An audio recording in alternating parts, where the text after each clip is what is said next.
Guys welcome to the late vlog. इसलिए क्योंकि Manali series आप लोग देख रहे थे, उसी सीरीज़ का ये एक पार्ट है जो आज मैं शूट कर रहा हूँ। पता है कब? उस ट्रिप को कंप्लीट कर चुका मनाली वाली, उसके बाद नॉर्थ ईस्ट की ट्रिप को कंप्लीट कर चुका, अपनी न्यू कार ले चुका। सोचो उसके बाद मैं मनाली सीरीज़ का ये वाला पार्ट शूट कर रहा हूँ। पकड़ लो, आप यहीं से ही समझ लो।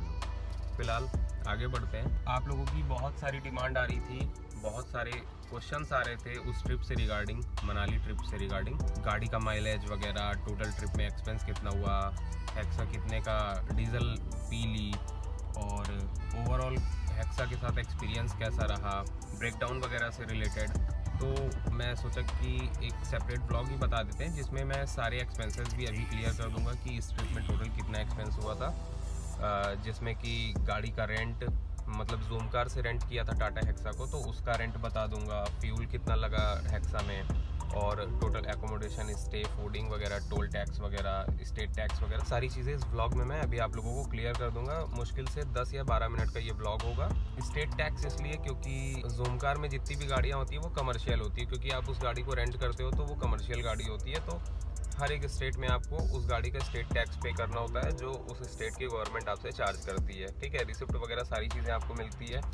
हर एक स्टेट बॉर्डर पे आपको रोक करके ले लिया जाता है पैसा और आपको रसीद पकड़ा दी जाती है। अगर आप नहीं पे करते हो, इनकेस उनकी नज़र नहीं पड़ी आप पे और आप उसी राज्य में कहीं पे आगे पकड़े गए और आपके पास रसीद नहीं है स्टेट टैक्स एंट्री की, तो आपके ऊपर 10 से 20 हज़ार का जुर्माना भी लग सकता है। और बाकी सारी डिटेल्स के साथ आगे बढ़ते हैं। उससे पहले इस ब्लॉग को मैं कर देता हूँ स्टार्ट यहीं पे। So hey guys, welcome to the channel and the welcome to the blog.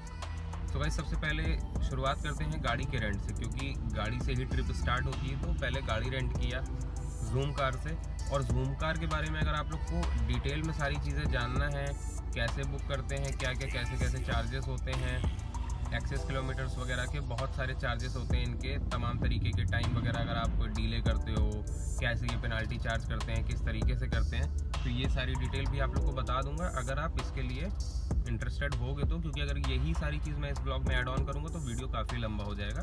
तो मैं सारी चीज़ें बता देता हूँ, वैसे कोशिश करूँगा कि सारी चीज़ें अच्छे से समझ में आ जाए आप लोगों को। तो सबसे पहले स्टार्ट करते हैं गाड़ी के रेंट से। गाड़ी के रेंट से स्टार्ट करते हैं। तो भाई जूम कार ने टोटल हेक्सा का चार्ज किया था मुझसे 37,900, ऑलमोस्ट 38,000, जो कि गाड़ी में बुक किया था 6 दिन के लिए, 12 से 18 तारीख तक के लिए। तो 38,000 उसका रेंट था, उसमें एक्सेस किलोमीटर्स वगैरह सारे एड ऑन थे। जो टोटल गाड़ी में चलाया था वो थी करीब 2700 किलोमीटर्स ऑलमोस्ट। एग्जैक्ट इसलिए नहीं बता पा रहा हूँ अभी क्योंकि ये कैंट एरिया में मैं अभी ब्लॉग शूट कर रहा हूँ, क्योंकि इधर थोड़ा शांति होती है और इधर इंटरनेट एकदम ज़ीरो हो जाता है। तो अभी जूम कार का मैं अकाउंट अपना लॉगिन करके सारी डिटेल्स देखने के लिए लॉगिन कर रहा था, बट हुआ नहीं। इतनी गाड़ी चली थी ऑलमोस्ट, तो उसमें एक्सेस किलोमीटर्स और थोड़ा सा डिले हो गया था, क्योंकि जो मैंने ड्रॉप ऑफ टाइम डाला था जूम कार में कि मैं इस तारीख को इतने बजे गाड़ी ड्रॉप कर दूंगा, उससे मैं ऊपर चला गया था, लेट हो गया था मुझे गाड़ी देने में। तो उसके कुछ पेनाल्टी वगैरह होती है, एक्स्ट्रा चार्जेस होते हैं जो आपको पे करना होता है, तो वो सारे एड ऑन करके 38,000 जूम कार ने रेंट लिया।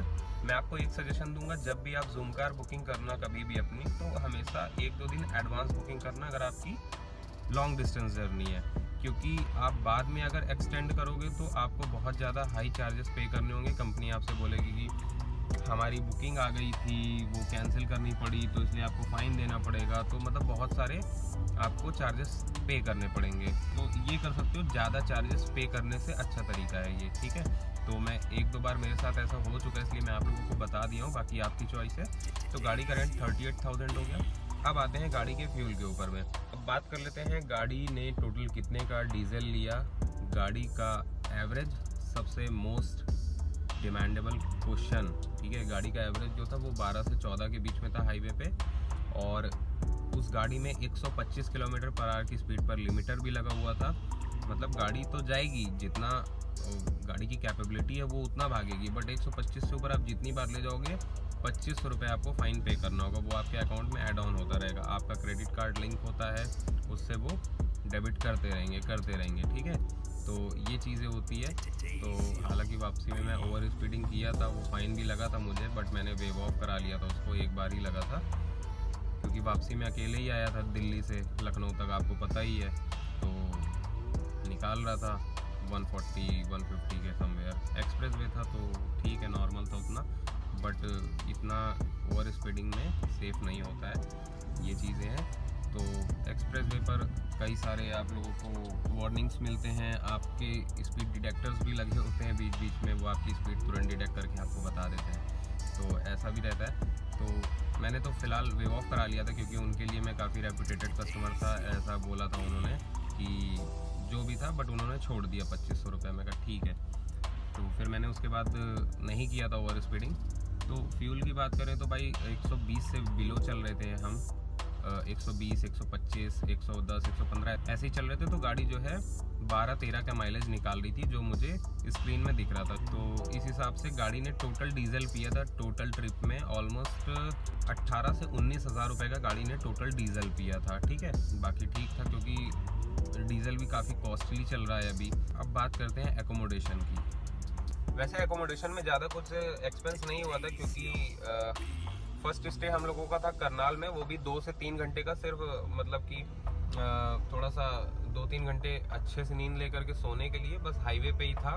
वहाँ पे स्टे किया, 2-3 घंटे आराम किया, फ्रेश फ्रेश होकर के नहा धो के वहाँ से निकल गए थे। ठीक है, तो वहाँ पे स्टे किया था, कुछ 800 और 900 चार्ज किया था उसने रूम का। मतलब बेसिक सा रूम था, कुछ खास नहीं था, बट हाँ ठीक था, मतलब 2-3 घंटे आराम करने के लिए ठीक था। वहाँ से आराम करके निकल गया, फिर मनाली में स्टे किए, 3 दिन मनाली में स्टे किए, और पता ही है आप लोगों को कीलोंग वाला सीन हो गया था। और वहाँ पे मनाली में स्टे का कुछ टोटल हम लोगों को लगा था 5000 रुपीज़। होम स्टे में स्टे किए थे, वहाँ होटल नहीं लिए थे। होम स्टे मतलब कभी एक्सपीरियंस नहीं किया था, तो इसलिए होम स्टे में एक्सपीरियंस किया। मतलब होम स्टे ऐसा होता है, घर टाइप का होता है, और वही फैमिली अपने उस होम स्टे को चला रही होती है, और बहुत शांति सा माहौल होता है, तो उसी को प्रीफर किए थे। कुछ 5-6 थाउजेंड रुपीज़ होम स्टे का रेंट लगा था। और फिर वापसी में गाज़ियाबाद में लिए थे रूम कुछ एक नाइट के लिए, तो एकोमोडेशन का टोटल लग गया था मोटा मोटा 7-8 थाउजेंड रुपीज़ एकोमोडेशन का लग गया था, और फूडिंग का भी इतना ही 8-9 थाउजेंड पूरी ट्रिप का लग गया था। खाना पीना वगैरह, रास्ते में पानी वगैरह, कोल्ड ड्रिंक, मतलब छोटे मोटे जंक्स फूड वगैरह, स्नैक्स वगैरह, डिनर वगैरह, टोटल लेके 8-9 थाउजेंड फूडिंग का लग गया। और गाड़ी है तो भाई टोल टैक्स भी लगेगा, टोल टैक्स भी लग गया था कुछ यही 3-3.5 हज़ार के करीब।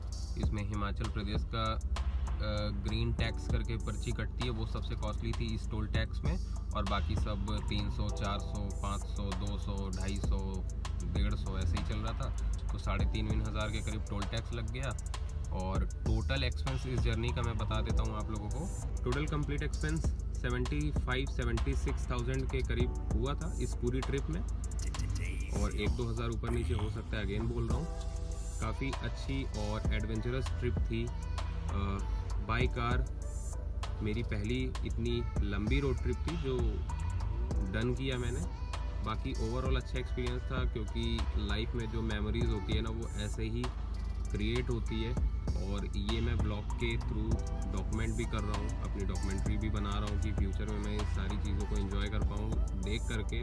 तो इतना एक्सपेंस हुआ था टोटल, और गाड़ी कहीं भी कोई भी ब्रेकडाउन नहीं हुआ था। गाड़ी काफ़ी अच्छी कंडीशन की दी थी ज़ूम कार वालों ने, तो कोई भी कैसा भी कोई भी तरीके का ब्रेकडाउन नहीं हुआ। इवन पंचर वगैरह भी कुछ नहीं होता, सारी चीज़ें एकदम स्मूथली हुई ऊपर वाले के करम से। इस पूरी ट्रिप का एक्सपीरियंस ओवरऑल बहुत ही शानदार रहा, और टाटा हेक्सा का भी शानदार एक्सपीरियंस रहा। बहुत ही मज़ा आई चलाने में पहाड़ों पे। अब बाकी इस व्लॉग को मैं यहीं पे एंड करता हूँ। उम्मीद कर रहा हूँ कि शायद आप लोगों को सारी चीज़ें अच्छी तरीके से क्लियर हो गई होंगी। और बाकी अगर आप चाहो तो इंस्टाग्राम पे भी डीएम कर सकते हो। अगर आपके और भी ज़्यादा डाउट्स हैं तो आप डीएम कर सकते हो। यूज़र नेम स्क्रीन पर आ रहा है, NIKKHIL_V। आप डीएम कर देना, मैं वहाँ पे भी आपको रिवर्ट कर दूंगा, और कमेंट सेक्शन में भी चाहो तो आप पूछ सकते हो। सो होप करता हूँ आप लोग को ये वाला भी ब्लॉग ज़रूर से पसंद आया होगा। अगर ब्लॉग पसंद आया हो तो ब्लॉग को लाइक कर दीजिएगा, चैनल को सब्सक्राइब कर दीजिएगा, नीचे रेड कलर के सब्सक्राइब बटन को क्लिक करके उसको प्रे कर दीजिएगा। और कोई भी कीमती फीडबैक और सजेशन है तो आप कमेंट सेक्शन में कमेंट कर सकते हो, जिस पे गौर किया जाएगा। सो गाइज, इस ब्लॉग को मैं यहीं पे एंड कर देता हूँ। Right here right now, signing off, Nikhil Verma.